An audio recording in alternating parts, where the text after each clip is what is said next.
దేవుని నామమునకు స్తోత్రములు కలుగునుగాక. కూడి వచ్చిన మీ అందరికీ నా హృదయపూర్వకమైన వందనాలు తెలియజేస్తున్నాను. హల్లెలూయా, హల్లెలూయా.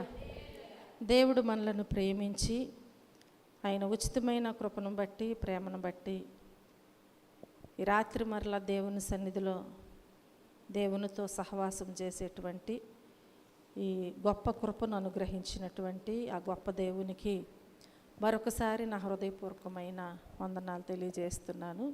వాక్య భాగములోనికి వెళదాం. వాక్య భాగముగా మన అంశం ఏంటంటే,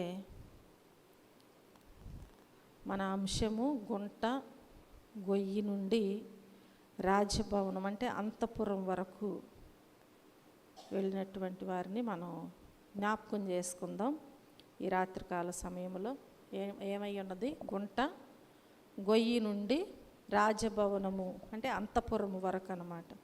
చూడండి, ప్రతి ఒక్కరూ తప్పకుండా ఈ వాక్యాన్ని మనము చదువుకుంటూ దానిని జాగ్రత్తగా ఆలోచించినట్లయితే దేవుడు మనతో మాట్లాడుచున్నారని మనకు అర్థమవుతుంది.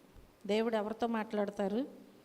ఎవరైతే చక్కగా చదువుతూ ఉంటారో, ఎవరైతే ఆ వాక్యాన్ని వింటూ అర్థం చేసుకుంటూ ఉంటారో వారితో దేవుడు మాట్లాడతారనమాట. కనుక మనం ఒక విషయాన్ని జ్ఞాపకం చేసుకున్నట్లయితే 2 సంవత్సరాల తరువాత అనమాట. ఎన్ని సంవత్సరాల తరువాత? 2 సంవత్సరాల తరువాత ఫరో రాజుకి ఒక కల వచ్చింది. ఫరో రాజుకి ఒక కల వచ్చిందనమాట. ఉదయం అయినప్పుడు అతని మనసు కలతగా ఉంది. ఉదయం అయ్యేసరికి కల ఎప్పుడు వస్తుంది? పండుకున్నప్పుడు నైటు కలలు వస్తాయి. ఈ కల వచ్చింది. కల వచ్చిన తర్వాత ఉదయానికల్లా లేచిన తర్వాత ఆయనకి ఎలా ఉందంటే మనసంతా కూడా కలతగా ఉందన్నమాట. ఆయన మనసు ఎలా ఉంది? కలతగా ఉంది. కాబట్టి అతడు ఏం చేశాడంటే ఐగుప్తు దేశములో ఉన్నటువంటి మాంత్రికులను, పండితులను అందరినీ కూడా పిలిపించాడు. ఎవరెవరిని పిలిపించాడు? మాంత్రికులను, పండితులను అందరినీ కూడా పిలిపించాడు అనమాట. పిలిపించి తన కళలను వాళ్ళతో చెప్పాడు. ఇదిగో పలానా కళ ఇలా వచ్చింది, నాకు భావము మీరు తెలియచేయాలి అని చెప్పి ఆ కళను గూర్చి వాళ్ళతో చెప్పాడు. కానీ ఫరోకు ఆ కళ భావం తెలపడం ఎవరి వల్ల కాలేదు. ఆయనైతే ఎవరిని నమ్మాడు అంటే మాంత్రికుల్ని, వాళ్ళని వీళ్ళని పండితుల్ని నమ్మాడు. ఇలా జరిగింది, ఇలాంటి కళ వచ్చిందని చెప్పాడు. కానీ ఆ కళ భావాన్ని తిరిగి వారు పండితులైనా మాంత్రికులైనా కావచ్చేమో, కానీ ఆ భావం అనేది వారికి తెలియలేదు, వారు చెప్పలేకపోయారనమాట. కాబట్టి వారి వల్ల కాలేదు. కనుక అప్పుడు రాజుకి పానపాత్ర అందించేవాడు అనమాట కదా. ఈ పాత్ర అందించేవాడు యోసేపును గూర్చి రాజుతో చెప్పాడంట. హల్లెలూయా. ఎవరిని గూర్చి? యోసేపును గూర్చి రాజుతో చెప్పాడు. చెప్పినప్పుడు చక్రవర్తి ఏం చేశాడంటే, రాజు ఏం చేశాడంటే యోసేపుని పిలిపించాడు. పిలిపిస్తానికి యోసేపు అప్పుడు ఎక్కడున్నాడు? చెరసాలలో ఉన్నాడు. ఎక్కడున్నాడు? చెరసాలలో ఉన్నాడు. ఈ చెరసాలలో వేయించింది కూడా ఎవరు కదా. చూడండి, ఇప్పుడు ఈ భావము ఎవరు తెలుపుతారు అంటే పలానా ఆయన తెలుపుతాడని చెప్పగానే ఆ చెరసాలలో ఉన్నటువంటి యోసేపుని ఏం చేశాడు? పిలిపించాడు. అతన్ని చెరసాలలో నుంచి త్వరగా తీసుకొచ్చేశారు. ఎందుకంటే రాజు ఆజ్ఞాపిస్తే వెంటనే పని జరిగిపోవాలి. కాబట్టి తను ఏం చేశారనమాట, వెంటనే తీసుకువచ్చారు. తీసుకువచ్చిన తర్వాత ఇప్పుడు చెరసాలలో ఉన్న వ్యక్తి రాజు ముందుకు రావాలంటే ఇప్పుడు ఎలా ఉండాలి? శుభ్రంగా ఉండాలి కదా. తనకు వెంటనే క్షౌరం చేయించేసి బట్టలు మార్చేసి నీట్గా శుభ్రపరిచేసి ఏం చేశారు? ఫరో దగ్గరికి తీసుకుని వచ్చాడు. ఫరో ఇప్పుడు యోసేపుతో చెప్తున్నాడు అనమాట. ఏమని చెప్తున్నాడంటే, నేను ఒక కల కన్నాను, దాని భావం చెప్పడానికి ఎవరి చేత కూడా కాలేదు. నేను ఒక కల కన్నాను, దాని యొక్క భావం చెప్పడానికి ఎవరి చేత కాకపోయింది. కాబట్టి నీవు కలలు వింటే వాటి భావాలు తెలుపగలవని చెప్పి నీ గురించి విన్నాను అన్నాడంట. ఎవరు? ఫరో. ఇప్పుడు యోసేపు ఏమంటున్నాడంటే అది నా చేత అయ్యేది కాదు అంటున్నాడు. ఏమంటున్నాడు? అది నా చేత అయ్యేది కాదు అంటున్నాడు. దేవుడే ఫరోకు అనుకూలమైన సమాధానము ఇస్తాడు. అవునా? దేవుడు ఏం చేస్తాడనమాట? ఫరోకు అనుకూలమైన సమయం ఇస్తాడు. కాబట్టి ఇక్కడ మనం చూస్తే ఆయన జవాబిచ్చాడు. చెరసాలలో ఉన్న యోసేపు దేవుడు ఇచ్చే విడుదల కోసం చాలా సంవత్సరాల నుంచి కనిపెట్టసాగాడు అనమాట. చెరసాలలో ఉన్న వ్యక్తి విడుదల కోసం కనిపెడతాడు కదా. కాబట్టి ఇప్పుడు చాలా సంవత్సరాల నుంచి ఇప్పుడు యోసేపు ఏం చేస్తున్నాడంటే కనిపెడుతున్నాడు, ఏ విధముగా నేను బయటికి వెళ్ళగలను, ఎవరు నాకు సహాయము చేస్తారు, ఏంటి నా పరిస్థితి ఏంటి, ఇలా ఇన్ని సంవత్సరాల నుంచి నేను ఇలా ఉండిపోతున్నాను కదా అని చెప్పి ఈయన ఏం చేస్తున్నాడంటే కనిపెడుతూ ఉన్నాడు. దేవుడు చేసినటువంటి వాగ్దానముకు పూర్తి విరుద్ధంగా జరుగుతున్నా కూడా వాగ్దానముకు ఆధారమైనటువంటి దేవుణ్ణి యోసేపు దృష్టించాడు. హల్లెలూయా. ఎవరి మీద ఆధారపడ్డాడు? వాగ్దానము చేసిన దేవుడు నమ్మదగినవాడు. కాబట్టి ఆయన దృష్టి అంతా ఎవరి మీద ఉంది అంటే దేవుని మీద మాత్రమే ఉంది. ఒకవేళ రాజు మనసు మారి విడిపిస్తే బాగుండు, లేదంటే నా అనుకున్న వారు ఎవరైనా వచ్చి నన్ను విడిపిస్తే బాగుండు అని ఎవరి మీద పెట్టుకోలేదు. దేవుని మీద ఆధారపడి దేవుని వైపు చూస్తూ ఆయన ఎదురు చూస్తూ ఉంటున్నాడు. కాబట్టి ఇప్పుడు దేవుడు తన కోసం ఏం ప్రణాళికలను సిద్ధం చేస్తున్నాడో అతను గుర్తెరగలేకపోయాడు. ఇప్పుడు దేవుడు మన పట్ల ఒక కార్యము జరిగించాలంటే ఆయనకు ఒక ప్రణాళిక ఉంటుంది. అవునా? అది ఏ కార్యమైనా కావచ్చు, మన పట్ల దేవునికి ఒక ప్రణాళిక ఉంటుందన్నమాట. అంటే ఆ కార్యము జరగటానికి ఆ ప్రణాళిక ఎప్పుడు దేవుడు ఏర్పాటు చేస్తారో అప్పుడే జరుగుద్ది. హల్లెలూయా. కాబట్టి ఇప్పుడు దేవుని ప్రణాళికను ఇప్పుడు ఈయన ఏం చేశాడనమాట? గుర్తించలేకపోయాడు. దేవుని ఒక ప్రణాళిక వేసాడు, కానీ ఈయన గుర్తించలేకపోయాడు. ఆ చివరి రోజు చెరసాలలో ఒకవేళ ఆయన ప్రార్థన చేస్తున్నాడు కదా. యోసేపు ఎప్పుడు కూడా ఏం చేస్తాడు? ప్రార్థన చేస్తూ ఉంటాడు, దేవుని యందు భయభక్తులు కలిగి ఉంటాడు. కాబట్టి ఆ రోజు కూడా, ఆ చివరి రోజు కూడా ఆయన ఒకవేళ ప్రార్థన చేస్తూ గడపవచ్చు. దేవుని దగ్గర అడుగుతూ ఉండొచ్చు, ప్రభువా నా పరిస్థితి ఏంటి, మీరే నాకు సహాయము చేయాలయ్యా అని చెప్పి ప్రార్థన చేస్తూ ఉండవు. నిజంగా గొప్పదిగా ఉండొచ్చు, కానీ ఆ ప్రకటన ఎలా ఉందన్నమాట? గొప్పదిగా ఉండవచ్చు. ఏంటి ఆ ప్రకటన? యోసేపుని విడిపిస్తున్నారు. అవునా? ఎప్పటి నుంచో ఎదురు చూస్తూ ప్రార్థన చేస్తూ నిరీక్షిస్తూ ఉన్నటువంటి ఆయనకి ఇది ఒక గొప్ప ప్రకటన. కాబట్టి ఇది నిజంగా గొప్పదిగా ఉండొచ్చు. చెరసాలలో దేవుడు తనకు అప్పగించిన పని ఈయన ఏం చేశాడంటే శ్రద్ధగా ముగించాడు. చెరసాలలో ఉన్నానని కుమిలిపోలేదు, వేదన చెందలేదు. అక్కడ ఉండి కూడా దేవుడు అప్పగించిన పనిని శ్రద్ధగా ముగించాడు. కాబట్టి ఆ రాత్రి కూడా నిద్రపోయి ఒకవేళ అతను ఉండవచ్చు, దేవుడు నాకు సహాయము తప్పకుండా చేస్తారు అని అనుకుని ఉండవచ్చు. కానీ దేవుని వాక్యము ఏమని సెలవిస్తుంది అంటే ఈ కీర్తన గ్రంథములో మనం చూస్తే 127వ అధ్యాయము 2వ వచనములో మనం జ్ఞాపకం చేసుకుంటే, మీరు వేకువనే లేచి చాలా రాత్రి అయిన తరువాత పండుకొనుచు కష్టార్జితమైన ఆహారము తినుచుండుట వ్యర్థమే, తన ప్రియులు నిద్రించుచుండగా ఆయన వారికి ఇచ్చుచున్నాడు. ఈయన కూడా ప్రార్థన చేసి దేవుని దగ్గర ప్రాధేయపడి ఆయన అప్పగించిన పనిని ముగించి ఆ రాత్రి నిద్రపోతున్నాడు. చూడండి, దేవుని వాక్యం ఏమంటుందంటే తన ప్రియులు నిద్రించుచుండగా ఆయన వారికిచ్చుచున్నాడు, ఆయన వారికి ఇస్తున్నాడు. అంటే దేవుడు ఎవరికి ఏమి ఇవ్వాలని ఆలోచన ఒక ప్రణాళిక వేశారో అది తప్పకుండా వారికి దేవుడు అనుగ్రహిస్తూ ఉంటారు. అదే రాత్రి యోసేపు రాజు ముందు కనబడటానికి కావలసినటువంటి పరిస్థితులను దేవుడే కలుగజేశాడు. హల్లెలూయా. కలుగజేస్తున్నాడా లేదా? కలుగజేస్తున్నాడు. కలవరపరిచే కలలను దేవుడే ఫరోకిచ్చాడు. హల్లెలూయా. ఎవరికిచ్చాడు? అది ఎలాంటి కళ? కలవరము కలుగజేసే కళ. అది కళలంటే చాలా వస్తాయి మనకి. చాలా కళలు వస్తాయి. కొన్నిసార్లు కళలు వస్తాయి, మర్చిపోతూ ఉంటాం. కానీ కలవరపరిచే కళలు గుర్తుంటాయి. అవి భయపెట్టే కళలు, కలవరపరిచే కళలు కదా. చాలా కళలు వస్తూ ఉంటాయి, అవి గుర్తుంటూ ఉంటాయి. కొన్ని మర్చిపోతూ ఉంటాము, వస్తూ ఉంటాయి, పోతూ ఉంటాయి. కానీ దేవుడు ఫరోకి కలవరపరిచే కళలను ఇచ్చాడు. ఎవరి కోసము అంటే యోసేపు కోసమే, యోసేపును విడిపించటం కోసమే. కాబట్టి దేవుని మీద విశ్వాసం పెట్టుకున్న తన దాసుని దేవుడే తనదైన సమయంలో జ్ఞాపకం చేసుకున్నాడు. ఒక సమయం ఉంటుంది కదా, ఆ సమయం వరకు మనం ఏం చేయాలి? వేచి ఉండాలి, ఎదురు చూడాలి. అలాగే ప్రార్థన విశ్వాసములో మనం ఎక్కడ కూడా నీరసించిపోవటానికి, బలహీనమైపోవటానికి వీల్లేదు. కాబట్టి చెరసాల నుండి ఇప్పుడు ఎక్కడికి వస్తున్నాడంటే, ముందు చెప్పాను కదా అంశము, ఒక గుంట, ఒక గొయ్యి. ఎందుకన్నాను? యోసేపును అన్నదమ్ములు ఎక్కడ వేశారు? గుంటలో వేసేసారు. అక్కడి నుంచి తీసుకువెళ్ళారు. ఆ తరువాత అక్కడి నుంచి ఎక్కడ వేశారు? చెరసాలలో వేశారు.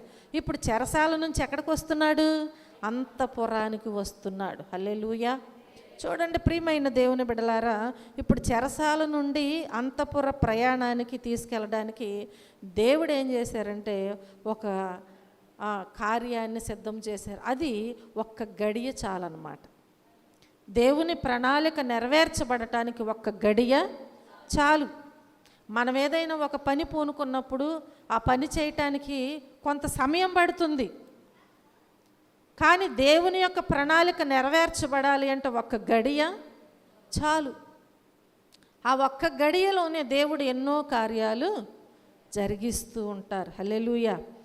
దేవుని బలాన్ని గుర్తించి అనుకోవడమే ఒక విశ్వాసం అయి ఉన్నది. నా దేవుడు తప్పకుండా నాకు సహాయము చేస్తారనే దేవుని బలాన్ని మనం గుర్తించి ముందుకు సాగటమే ఒక పెద్ద విశ్వాసం అని చెప్పి నేను మీకు తెలియచేస్తున్నాను. చూడండి, దాదాపు 13 సంవత్సరాలు నిరీక్షణలో, ఎన్ని సంవత్సరాలు? 13 సంవత్సరాలు నిరీక్షణలో ఈ గుంట గొయ్యి నుండి రాజభవనము వరకునమాట మధ్యకాలంలో 13 సంవత్సరాల నిరీక్షణ. మనం అనుకున్నది ఒక అవసరతో, ఒక బలహీనత వచ్చిందో, ఒక సమస్య వచ్చిందో మనం ప్రార్థన చేస్తే ఎందుకు జరగలేదు అని మనం కలవరం చెందిపోతాం, విసుగుదల చెందుతాం. అంతేకాకుండా దేవుని మీద కోపగించుకుంటాం. చాలా చాలా రకాలుగా ఒక్కొక్కరు ఒక్కొక్క రీతిగా అసలు దేవుడే ఉంటే ఇలా జరుగుద్దా, దేవుని నిందిస్తూ దేవుని దగ్గర ఏం చేస్తారంటే అలుగుతూ, విశ్వాసములో నిరీక్షణలో వెనక్కి తిరిగి మరలా వెళ్ళిపోతూ, ఇట్లా ఏం చేస్తారంటే అనుకున్నది జరగలేదని చెప్పి దేవునిలో నుంచి ఎడబాసేవారు చాలామంది ఉంటారు. ఇక్కడ మనం చూస్తే 13 సంవత్సరాలు నిరీక్షించాడు. ఈ నిరీక్షణలో గుంట గొయ్యి నుండి ఎక్కడి వరకు వచ్చాడు? రాజభవనము వరకు ఆయన వచ్చాడు. ఎన్నో ఒడిదుడుకుల మధ్య నుండి దేవుడు యోసేపుని తీసుకెళ్ళాడు. దేవుని ఎదుట ఆయన ఉంచిన చోట తన నమ్మకత్వాన్ని కనుపరిచాడు. తప్పకుండా మనము దేవునిలో దేవుడు కోరుకున్న రీతిగా మనం జీవించినట్లయితే, దేవుడు అప్పగించిన పనిని నమ్మకంగా మనం చేసినట్లయితే దేవుని ప్రణాళిక మన పట్ల తప్పకుండా నెరవేర్చబడుతుంది. మనం దేవునిలో పూర్తిగా ఆనుకోము, దేవునిలో ముందుకు సాగము, దేవుని దగ్గర దేవుడు అప్పగించిన పనిని నమ్మకంగా మనం చేయము. కానీ నాకెందుకు ఈ కార్యం జరగట్లేదు అని వ్యసన పడిపోతూ ఉంటాం. ఇక్కడ జరగట్లేదంటే ఇంకో చోట జరుగుద్దేమో అని ఆశపడుతూ పరుగులెత్తుతూ ఉంటాం ఈ లోకంలో. అంటే మానవుని యొక్క ఆలోచన అలా ఉంటుందన్నమాట. అసలు నేను కరెక్ట్గా ఉన్నానా లేదా దేవునిలో అని చెప్పి ఆలోచించరు. కరెక్ట్గా ఉంటే నిరీక్షించరు. చూడండి, ఈయన నిరీక్షించాడు. ఆ నిరీక్షణలో దేవుడు సహాయము పొందుకున్నాడు. ఆయన నమ్మకత్వాన్ని దేవుని ఎదుట కనుపరిచాడు. ఐగుప్తును గొప్ప కరువు నుండి రక్షించగలిగేటువంటి జ్ఞానము కలిగినటువంటి యోసేపును ఎక్కడ పడవేశారు? చెరసాలలో ఒక ఖైదీగా, ఖైదీల మధ్య ఉండటానికి దేవుడు అనుమతి ఇచ్చాడు. అది ఆయన ఆధిపత్యం అన్నమాట. కొన్నిసార్లు శ్రమలు వస్తున్నాయి అంటే అనుమతిస్తున్నాడు దేవుడు. దానిలో మనము నిలిచి ఉంటామా లేదా? యోబుకి శ్రమలు వచ్చినాయి అంటే ఎవరు అనుమతి ఇచ్చారు కదా? కాబట్టి మనం జ్ఞాపకం చేసుకున్నట్లయితే నేను ఇంత యథార్థంగా దేవునిలో ఇంత విశ్వాసముతో భక్తితో సాగుతున్నాను కదా, నాకు ఎందుకు వచ్చిందని మనం అనుకుంటాం. కానీ దేవుడు ఏమంటున్నారంటే ఆయన అనుమతించేవి కొన్ని ఉంటాయి అన్నమాట మన పట్ల. అది ఏ విధంగా ఉంటుందో మనకు తెలియదు, మనం ఊహించలేం కూడా. కాబట్టి ప్రియమైన దేవుని బిడ్డలారా, దేవుడు యోసేపును ఆ రీతిగా ఆ చెరసాలలో ఉండటానికి, ఆ ఖైదీల మధ్య ఉండటానికి దేవుడే అనుమతి ఇచ్చారు. కాబట్టి సార్వభౌమాధికారాన్ని గుర్తించి దాన్ని గౌరవిస్తూ లోబడటం తెలిసినటువంటి వానిగా రూపుదిద్దబడ్డాడు యోసేపు. ఆ రోజు మనం జ్ఞాపకం చేసుకుంటే తెల్లవారినప్పుడు ఫరో సేవకులు తనను ఫరో ముందుకు సిద్ధపరుస్తున్నప్పుడు మనం చూస్తే ఈ ఫరో సేవకులందరూ కూడా ఏం చేస్తున్నారంటే యోసేపుని ఫరో ముందుకి తీసుకువెళ్ళటానికి సిద్ధపరుస్తూ ఉన్నారు. ఈ సిద్ధపరుస్తూ ఉన్నప్పుడు దేవుడు కదుపుతున్నటువంటి ఈ పావులను యోసేపు గుర్తుపట్టి ఉండొచ్చు ఒకవేళ. అయితే మనం చూస్తే జ్ఞాపకం చేసుకుంటే ఎందుకు తనను దేవుడు ఐగుప్తుకు నడిపాడో గ్రహించడానికి దేవుని చేతిలోని పరిస్థితులనే గ్రంథాన్ని వ్రాసినటువంటి ఆ పత్రము విప్పేదాకా గుర్తించలేదు. కనుక దేవుని వాక్యములో సెలవీయబడద్ది. ఆది కాండములో మనం జ్ఞాపకం చేసుకుంటే 50వ అధ్యాయములో, ఆది కాండము 50వ అధ్యాయము 20వ వచనములో మనం చూసినట్లయితే దేవుని వాక్యం సెలవిస్తుంది కదా, మీరు నాకు కీడు చేయనుద్దేశించితిరి గాని నేటి దినమున జరుగుచున్నట్టు అనగా బహు ప్రజలను బ్రతికించినట్లుగా అది మేలుకే దేవుడు ఉద్దేశించెను. హల్లెలూయా. ఏమని సెలవిస్తుంది? ఒకవేళ మీరు నాకు కీడు చేయనుద్దేశించి ఉండవచ్చు, కానీ దేవుడు వాక్యం అంటుంది కదా, నేటి దినమున జరుగుచున్నట్లు అనగా బహు ప్రజలను బ్రతికించున్నట్లుగా. అందుకే కదా ఒక మాట అంటారు, ఒక కీడు వెనక ఒక మేలు దాచి ఉంచుతాడంట దేవుడు. కాబట్టి ఇక్కడ వాక్యం అంటుంది కదా, మీరు నాకు కీడు చేయను ఉద్దేశించి తిరిగాని నేటి దినమున జరుగుచున్నట్లు బహు ప్రజలను బ్రతికించినట్లుగా అది మేలుకే దేవుడు ఉద్దేశించాడు. ఒక మేలు జరగటానికి అది మన కోసమే కాదు, ఇంకా అనేక మంది కోసము కూడా మేలు జరిగించడానికి మన ద్వారాగా దేవుడు ఉద్దేశించి దానికి ముందు కొన్ని పరిస్థితులను ఎదుర్కోవటానికి దేవుడు అనుమతి ఇచ్చేస్తూ ఉంటాడు. ఆ పరిస్థితులను ఎదుర్కొనేటప్పుడు మనం ఏం చేయాలంటే, అది కష్టంగా ఉండొచ్చు, దాటలేని పరిస్థితిగా ఉండొచ్చు, ఎదుర్కోలేని పరిస్థితిగా ఉండొచ్చు, కానీ విశ్వాసంతో మనం ముందుకి సాగిపోవాలి. నేను దేవుని పని చేస్తున్నాను కదా, నాకు ఈ దాటలేనంత ప్రమాదకరమైనటువంటిది నా ఎదురుగా ఉందేంటి అని వెనక్కి రావటానికి, వెనక్కి వస్తే దేవుడు ఉద్దేశించిన దానిని మనము చూడలేము అసలు. కాబట్టి ప్రియమైన దేవుని బిడ్డలు, మన జీవితాల్లో కూడా అలాగే జరుగుతుంది. నేడు దేవుడుంచిన ప్రదేశంలో దేవునికి లోబడుచున్నప్పుడు ఆయన చిరకాల ఉద్దేశాలనే వ్రాసినటువంటి పత్రము, అంటే గ్రంథాన్ని విప్పుతూ వెళుతూ ఉంటాడనమాట. ఆయన మన పట్ల ఏదైతే ఉద్దేశించాడో ఆ గ్రంథాన్ని దేవుడు ఏం చేస్తాడు, విప్పుతూ వెళుతూ ఉంటారు. ఆ సమయంలో దేవుడు తన శ్రేష్టమైనటువంటి ఆధ్యాత్మికమైనటువంటి పాఠాలను మనకి నేర్పుతూ ఉంటాడు. అంటే మనం కొనసాగుతూ ఉన్నప్పుడు తప్పకుండా ఈ ఆధ్యాత్మిక పాఠాలు మనకు అర్థమవుతాయి. దేవుడు మనకు నేర్పిస్తున్నప్పుడు మనం ఏం చేస్తామంటే నేర్చుకోవటానికి ఇష్టపడతాం. ఇక ఎందుకని, మనం ముందుకు సాగుతున్నాం, దేవుని మీద ఆధారపడ్డాం కాబట్టి తప్పకుండా నేర్చుకోవాలనే ఆశ మనకు ఉంటుంది. ఆయన నేర్పిస్తూ కూడా ఉంటారు. ఆ పాఠాల తరువాత, ఆయన నేర్పించిన తరువాత ఆయన చిత్తము నెరవేర్పుకు ఎంతగానో అప్పుడు దోహదపడుతూ ఉంటాయి. హల్లెలూయా. ఎందుకంటే ఆ వాక్యము మన బాధల్లో మనకి నెమ్మదిని కలిగిస్తుంది, మన త్రోవకు కదా ప్రతి విషయంలో ఆ వాక్యం మనల్ని బలపరుస్తూ ఉంటుంది, ఆదరిస్తూ ఉంటుంది. అందుకే ఆయన గ్రంథములో నుంచి కొన్ని పాఠాలు మనకు నేర్పుతున్నప్పుడు మనం నేర్చుకోవాలి, వాటిని వినాలి, వాటిని గైకొనాలి. అప్పుడే దేవుని కృపను మనము పొందుకోగలుగుతాం. పరలోకం వైపు అంటే దేవుని మీదకి మన దృష్టి మరలినప్పుడు పరిస్థితులు అంటే వ్యక్తులు ఏమైపోతాయి అంటే కనుమరుగైపోతాయి. అప్పటి వరకు మనకేం కనిపిస్తూ ఉంటాయి? పరిస్థితులు కనిపిస్తే, అలాగే కల్పించే వ్యక్తులు కనిపిస్తూ ఉంటారు. పరిస్థితులను చూసి బాధపడతాము, వ్యక్తులను చూసి భయపడుతూ ఉంటాం. కాబట్టి ఎప్పుడైతే మనము దేవుడు మనకు నేర్పుతున్న పాఠాలు నేర్చుకుని ముందుకు సాగుతూ ఉంటామో అది ఎక్కడికి నడిపిస్తుందంటే పరలోకం వైపు, అంటే దేవుని మీదకు మనల్ని నడిపిస్తూ ఉంటుంది. కనుక మన దృష్టి ఇప్పుడు మరలిపోతూ ఉంటుంది. ఎక్కడ ఉండదు? పరిస్థితుల మీద ఉండదు. మన దృష్టి ఎవరి వైపు ఉంటుంది? నడిపించే దేవుని మీదే ఉంటుంది. కాబట్టి ఇప్పుడు అది ఎలాంటి పరిస్థితులైనా, ఎలాంటి వ్యక్తులైనా కానీ ఏమైపోతారు? కనుమరుగైపోతూ ఉంటారు. హల్లెలూయా! ఎంత ఆశ్చర్యమో మనం జ్ఞాపకం చేసుకోవాలి. దేవుని కృప ఆ రీతిగా మన పట్ల జరుగుతూ ఉంటుంది. ఇది ఒక ఆశ్చర్యకరమైనటువంటి సంఘటనలు అన్నమాట.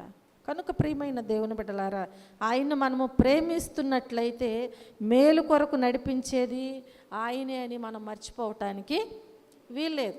దేవుడు దేనికోసం నడిపిస్తాడు మనల్ని? మన మేలు కోసమే ఆయన మనల్ని నడిపిస్తాడు. నడిచేటప్పుడు ఎన్నో ఒడిదుడుకులు ఉంటూ ఉంటాయి అని చెప్పి మనం మార్గం తొలగిపోవటానికి వీల్లేదు. ఈ మార్గంలో వెళితేనే మనకు గమ్యం వస్తుందని మనం గుర్తించినప్పుడు మనం ఏం చేయాలి? ఒడిదుడుకులున్నా, సమస్యలున్నా కదా, అక్కడ ఎలాంటి పరిస్థితులున్నా, ఎలాంటి వ్యక్తులున్నా మన మార్గంలో మనం ముందుకి సాగిపోతూ ఉండాలి. దేవుణ్ణి ప్రేమించు వారికి వాక్యం ఉంది కదా, రోమీలకు రాసిన పత్రికలో దేవుని వాక్యములో మనం చూస్తే 8వ అధ్యాయము 28వ వచనములో ఏమని వ్రాయబడి ఉంది? దేవుని ప్రేమించు వారికి అనగా ఆయన సంకల్పము చొప్పున పిలువబడిన వారికి మేలు కలుగుటకై సమస్తమును సమకూడి జరుగుచున్నవని ఎరుగుదుము. హల్లెలూయా! ఎవరికంట? దేవుణ్ణి ప్రేమించు వారికి. మనం దేవుణ్ణి ప్రేమించాలి కానీ మనకు ముందున్నటువంటి బాధల వైపు, శ్రమల వైపు చూస్తూ మనం భయపడటానికి వీల్లేదు. బాధలు వచ్చినాయి, శ్రమలు వచ్చినాయి అని దేవుణ్ణి ప్రేమించకుండా ఉండటానికి వీల్లేదు. ఏం చేయాలంట? దేవుణ్ణి ప్రేమించాలి.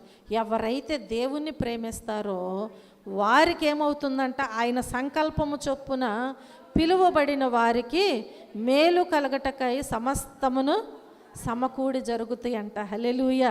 మనం బాధపడుతూ ఓకే టెన్షన్ పడిపోతూ ఉంటాం. ఏదైనా ఉదాహరణకు మనం చూస్తే ఇంట్లో ఏదో ఒక శుభకార్యం తలపెట్టుకున్నాం, వివాహము ఏదైనా కావచ్చు.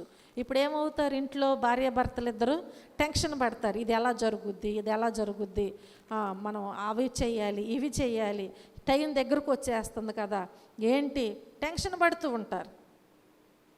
కానీ దేవుడు ఏమంటున్నాడంటే మేలు కలగటానికి సమస్తము ఆయనే ఏం చేస్తాడంట? సమకూర్చేస్తాడంట. అది మనం గుర్తించక మనం ఏం చేస్తాం? టెన్షన్ పడుతూ, ఆలోచిస్తూ, గలిబిలి చెందుతూ బలహీనులం అయిపోతూ ఉంటాం. అవునా? బలహీనులం అయిపోతాం. మానవుని యొక్క ఆలోచన అలా ఉంటుంది. కాబట్టి దేవుడు మనకి ఎన్నో వాక్యాల ద్వారా మాట్లాడుతూ బలపరుస్తున్నాడు ఆల్రెడీ. కానీ మన విషయంలో మనం జ్ఞాపకం చేసుకుంటే ఇవన్నీ వింటూనే ఉంటాం, కానీ ఆ సమయం వచ్చేసరికి అదే రీతిలో వెళ్ళిపోయి బలహీనమైపోతాం. మానవుని యొక్క నైజం అది. ఒకవేళ మనం చేపట్టిన పనులు అలా ఉండొచ్చేమో, కానీ దేవునిలో సాగేటప్పుడు నీవు దేవుడు అప్పగించిన పనిని కరెక్ట్గా చేస్తూ వెళ్ళుచున్నప్పుడు వచ్చే శ్రమల వైపు నువ్వు చూడొద్దు అంటున్నాడు దేవుడు. తప్పకుండా ఆయన నీకు సహాయము జరిగిస్తాడు. హల్లెలూయా! కాబట్టి ఇక్కడ దేవుని వాక్యములో మనం చూస్తే దేవుడు ఏం చేస్తాడంట? మేలు కలుగుటకై సమస్తమును సమకూడి జరుగుచున్నవని ఎరుగుదుము అంటున్నాడు. పౌలు భక్తుడు ఎరుగుదుము అంటున్నాడు. మనం కూడా ఎరిగి ముందుకి సాగిపోవాలి. అప్పుడు ప్రతి చెడు మనల్ని ఏం చేస్తుంది? మేలు వైపుకే నడిపిస్తుంది. అది ఎలాంటి చెడైనా కావచ్చు, అది మనల్ని మేలు వైపు నడిపిస్తూ ఉంటుంది. దేవునిపై ఒకని నిరీక్షణ అతన్ని ఎప్పుడు కూడా సిగ్గుపరచదు. దేవునిపై ఒక నిరీక్షణ కలిగి ఉన్నావు, నీ నిరీక్షణ ఎన్నడూ కూడా నిన్ను సిగ్గుపడనివ్వదు. దేవుడు లేకుండా నేను వట్టివాణ్ణి. అవునా? దేవుడు లేకపోతే ఏదీ లేదు మనకు ఈ భూమి మీద. కాబట్టి దేవుడు లేకుండా నేను వట్టివాణ్ణి, నరుణ్ణి. అవునా?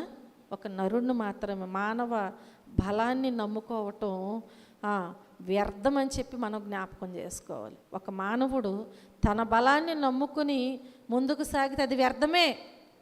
తన బలం ఎంతసేపు ఉంటుందండి? చాలాసార్లు అనుకుంటాం, ఎంత యాక్టివ్గా ఉండేవాడు, ఎంత ఆరోగ్యముగా కదా చక్కగా పనిచేస్తూ ఉండేవాడు, ఏంటి సడన్గా ఎలా జరిగింది? అవునా? మన బలమే పాటిది చెప్తారు కదా ఎప్పుడు. 2 మోషన్లు 2 వామిటింగ్లు అయితే ఏమవుతుందంట? మంచంలో నుంచి లేవలేని పరిస్థితి అయిపోద్దంట. అవునా? నిజమే కదా ఇదంతా. కాబట్టి ఏ మానవుడు కూడా తన బలాన్ని ఆధారం చేసుకుని ఉండటానికి వీల్లేదు, వ్యర్థమే. దేవుని ద్వారానే సమస్తము సాధ్యం. నా బలమును బట్టి నేను ఏదైనా చేయగలను అనుకోవటం అసాధ్యం. ఫరో బలవంతుడే, అంటే శరీర రీతిగా కాదు, ఏ రీతిగా కదా, ఒక అధికార రూపంగా కావచ్చు, ఆస్తి రూపంగా కావచ్చు, లేదంటే అనేక మంది ఇలా చిటికేస్తే వచ్చే విధంగా, ఏ విధంగానైనా బలవంతుడే. కానీ ఒక చిన్న కల విషయంలో ఏమైపోతున్నాడు? కలవరం చెందుతున్నాడు, బలహీనుడైపోతున్నాడు. అమ్మో ఏం జరుగుద్దో ఏంటో చూడు, కలత చెందుతున్నాడు. అనేక మందిని ఎవరు ఏది చెప్తే వాళ్ళని పిలుస్తున్నాడు. ఒక రాజు అయ్యుండి ఏం చేస్తున్నాడు? ఎవరు ఏది చెప్తే అది నమ్మే స్థితిలోకి తెగజారిపోయాడు. కాబట్టి మన బలము ఏ పాటిది అని చెప్పి మనం జ్ఞాపకం చేసుకోవాలి.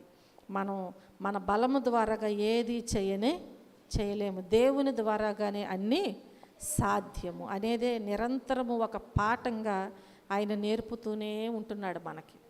మనకు నేర్పుతున్నాడా లేదా? దేవుడు నేర్పిస్తూనే ఉంటున్నాడు, ఎందుకంటే అది సత్యము కాబట్టి. కనుక యోసేపు చెరసాలలో నుండి ఒక సాధారణ స్థితిలో నుండి ఒక ఘనమైన ఆశీర్వాదముతో ఆయన నింపి ఉన్నట్లుగా మనం చూస్తున్నాం. ప్రియమైన దేవుని బిడ్డలారా, ఈ రాత్రికాల సమయంలో యోసేపును తీసుకుని వచ్చారు. చక్కగా ఆయన ఫరో ఎదుట కూర్చుని మాట్లాడుతున్నాడు. ఎంత గొప్ప కార్యము! దేవుడు ఒక గడియ నిర్ణయించాడు, ఒక ప్రణాళిక నిర్ణయించాడు. ఆ ప్రణాళిక నెరవేర్చేంత వరకు యోసేపు నమ్మకంగా ప్రార్థన చేస్తూ విశ్వాసములో బలవంతుడుగానే ఉన్నాడు. ఎక్కడ కూడా దేవుని మీద సణుగుకున్నట్లుగా లేదు. అసలు నేనింత యథార్థంగా ఉంటున్నాను, నేను యథార్థముగా ఉన్నట్లుగానే మాట్లాడుతున్నాను కదా, నాకెందుకు ఇలాంటి శ్రమ వచ్చింది? నా అన్నదమ్ములు నన్ను ఎందుకు ఇలా చేశారు? లేదంటే నేను ఏ పాపము చేయలేదు కదా, అయినా కానీ రాజు నన్ను ఎందుకు చెరసాలలో వేయించాడు అని ఎప్పుడు కృంగిపోలేదు. ఇంకా దేవునిలో బలపడ్డాడు, అనేకులను దేవునిలోకి నడిపించాడు. ఇప్పుడు తిరిగి ఏం చేశాడు? దేవుని యొక్క కృపను పొందుకున్నాడు. ఎక్కడి నుంచి ఎక్కడికి వచ్చాడు? ఎన్ని సంవత్సరాల నిరీక్షణ అండి? నిరీక్షణ ఉండాలి, తప్పకుండా దేవుని కార్యాన్ని మనము చూడగలుగుతాం. దేవుడు అట్టి కృపా భాగ్యం మనందరికీ అనుగ్రహించునుగాక. ఆమేన్.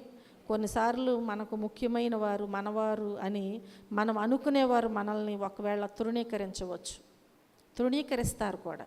మనవారు మనము అని అనుకునేవారు ఏం చేస్తారు? మనల్ని కొన్నిసార్లు తృణీకరిస్తారు. అవమానాలు, నిందలు మన చుట్టూ చేరిపోతాయి. కొన్నిసార్లు అనుకోని రీతిగా మనం ఏ తప్పు చేయకపోయినా కానీ మన చుట్టూ ఒక్కసారి ఏమైపోతాయి? అల్లుకుపోతూ ఉంటాయి అన్నమాట. అవమానాలు, నిందలు, బాధలు, కష్టాలు ఒకేసారి వచ్చేసి మన చుట్టూ చేరి ఇక నీ పని అయిపోయింది అన్నట్లుగా ఉంటుంది. హల్లెలూయా! ఇక నీ పని అయిపోయింది అన్నట్లుగా ఉంటుంది. కానీ అది ఎలా ఉంటుందంటే నిరుత్సాహాన్ని కనుపరుస్తూ ఉంటుంది. కాబట్టి ఈ నిరుత్సాహాన్ని, ఈ పరిస్థితిని మనం చూస్తాము. అయినా కానీ భయపడవద్దు. హల్లెలూయా! ఎందుకని భయపడవద్దు? మన పట్ల దేవుని యొక్క ప్రణాళిక ఉంది. నీవు నిజముగా దేవుని సన్నిధిలో ఆయన ప్రేమించువారుగా ఉంటే సమస్తమును సమకూర్చి జరిగిస్తాడు. దేనికోసమంట? మేలు కొరకే. హల్లెలూయా. మన దేవుడు మనకున్నారు కాబట్టి మనం భయపడవలసిన అవసరం లేదు. మన చుట్టూ అల్లుకుపోయినా, మన మీదకు వచ్చి పడిపోయినా కానీ వాటి వైపు మనం చూసి భయపడటానికి వీల్లేదు. ఎందుకంటే మన దేవుడు ఎవరు? మన దేవుడు ఎవరు? అసాధ్యమును సాధ్యపరిచే దేవుడు. కాబట్టి దేవుని వైపే చూద్దాం, దేవునిలో మనం ముందుకు సాగుదాం, దేవునిలో బలవంతులుగా సాగుదాం. శారీరకంగా బలహీనలం కావచ్చు ఒకవేళ, ఈ లోకములో ఆస్తిపరంగా, అంగుపరంగా, అందం పరంగా రకరకాలుగా ఈ లోకములో బలహీనలం కావచ్చేమో, కానీ దేవునిలో మనం బలవంతులమే. ఎందుకంటే మన దేవుడు, మన తండ్రి ఎవరై ఉన్నారు? బలవంతుడై ఉన్నాడు. మన తండ్రి ఒక్క గడియ చాలంటున్నాడు అసాధ్యాన్ని సాధ్యపరచడానికి. కాబట్టి ఆ ఒక్క గడియ ఎప్పుడా అని మనం ఎదురు చూడాలి, కానీ మనం వ్యసన పడిపోతూ కలవరం చెందుతూ ఉండటానికి వీళ్ళే. దేవుని ప్రణాళిక నీ జీవితంలో నెరవేరుతుందని చెప్పి నువ్వు గ్రహించి యోసేపు వలె ఎలా ఉండాలి? ధైర్యంగా ఉండాలి. యోసేపు వలె మనం ఏం చేయాలి? ధైర్యంగా ముందుకు సాగిపోవాలి. అప్పుడే నువ్వు నేను తప్పకుండా జయిస్తాం. హల్లెలూయా. జయిస్తామా లేదా? తప్పకుండా జయిస్తాం. దేవుడు అట్టి కృపా భాగ్యమును మనందరికీ అనుగ్రహించునుగాక. ఆమేన్. ప్రార్థన చేసుకుందాం. ఈ రాత్రికాల సమయంలో దేవుడు మనతో మాట్లాడిన వాక్యమును బట్టి మనం ప్రార్థన చేద్దాం. ఎందుకంటే మన దేవుడు నమ్మదగిన దేవుడు, వాగ్దానమునిచ్చినటువంటి దేవుడు నమ్మదగిన దేవుడు. కనుక మొదట మనము దేవునిలో ఎదగాలి, సాగిపోవాలి. దేవుడు మనకు అప్పగించిన పనిని నమ్మకంగా చేయాలి, దేవునిలో బలవంతులుగా సాగాలి. మన చుట్టూ ఉన్న వాటి వైపు మనం చూడటానికి వీల్లేదు. మనుషులు కనబడతాయి, కానీ తొట్టిల్లిపోవద్దు, కలవరం చెందొద్దు, కలత చెందవద్దు. మన తండ్రి బలవంతుడై ఉన్నాడు. మనల్ని నడిపించే నాయకుడు మన ముందుండి నడుస్తున్నాడు.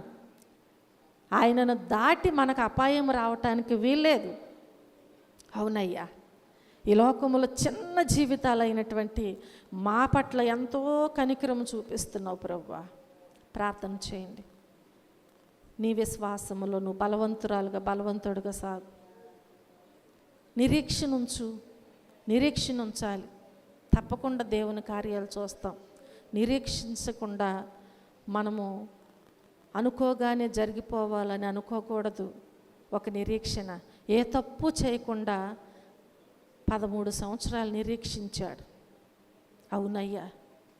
ప్రార్థన చేయి. నీ జీవితంలో ఒకవేళ నువ్వు చింతపడుచున్నావా, బాధపడుచున్నావా, నిరీక్షించు. దేవుని దగ్గర ప్రార్థన చేయి. ఒక ప్రణాళిక దేవుడు మన పట్ల ఉంది దేవుని దగ్గర. ఆ ప్రణాళిక నెరవేరేంత వరకు కూడా మనము మన నమ్మకత్వాన్ని విడిచిపెట్టకూడదు, మన విశ్వాసాన్ని బలహీనపరచకూడదు. దేవుణ్ణి ప్రేమించాలి. మనల్ని సృష్టించిన దేవుడు, పోషిస్తున్న దేవుడు, కాపాడుచున్న దేవుడు, సహాయము చేస్తున్న దేవుడు. నీకు ఏది అవసరమో ఆయనకు తెలుసు. నిరీక్షించు, దేవుని దగ్గర ప్రార్థన చేయి. తప్పకుండా దేవుడు కార్యాన్ని జరిగిస్తారు. ప్రార్థన చేసుకుందాం. ప్రేమ కలిగిన తండ్రి, కృప కలిగిన మా దేవ, మా రక్షకుడా, మీ పరిశుద్ధమైన నామమునకు లెక్కలేని కృతజ్ఞతాస్తుతులు, స్తోత్రములు, వందనాలు ప్రభువా. ఈ రాత్రికాల సమయంలో మాతో మీరు నాయనా మీ వాక్యము ద్వారాగా మాట్లాడినందుకు మీకు వందనాలు, స్తోత్రాలు ప్రభువా. మీ గ్రంథములో నుంచి మీ పాఠాలు మాకు నేర్పిస్తున్న దేవుడు అయ్యా. వాటిని విని ఆ మార్గములో మేము నడుచుకోవాలని మీరు ఆశపడుచున్నారు ప్రభువా. అవి మమ్ములను నాయన పరలోకానికి చేరుస్తాయి అయ్యా, మార్గమై ఉన్నవి ప్రభువా. కాబట్టి మేము విని విడిచిపెట్టే వారముగా కాక మేలు కలగటానికి సమస్తమును సమకూర్చి జరిగించే దేవుని మీద ఆధారపడుచు ప్రేమిస్తూ నాయన మా బాధల వైపు, కష్టాల వైపు, నిందల వైపు, వ్యాధుల వైపు, సమస్యల వైపు మేము చూడకుండా నడిపించే మీ వైపు మేము చూస్తూ బలవంతులుగా సాగిపోవటానికి మీ సహాయము దయచేయండి. వచ్చిన బిడ్డలను బట్టి మీకు వందనాలు. రాలేని బిడ్డలు మరొక సమయమును మీరు దయచేయండి అయ్యా. ప్రతి ఒక్కరి యొక్క ప్రార్థనలు మీరు ఆలకించి అంగీకరించి తిరిగి ప్రతిఫలాలు దయచేయండి. మా మధ్యలో మీరు నడిపిస్తున్నందుకు మరొకసారి మీకు కృతజ్ఞతాస్తుతులు చెల్లించుకొనొచ్చు. మీరే మహిమ ఘనత ప్రభావములు పొందమని యేసుక్రీస్తు అతి శ్రేష్టమైన నామములో ఈ ప్రార్థనా మనవులు అడిగి వేడుకుని పొందుకొని ఉన్నాము మా పరమ తండ్రి. ఆమేన్.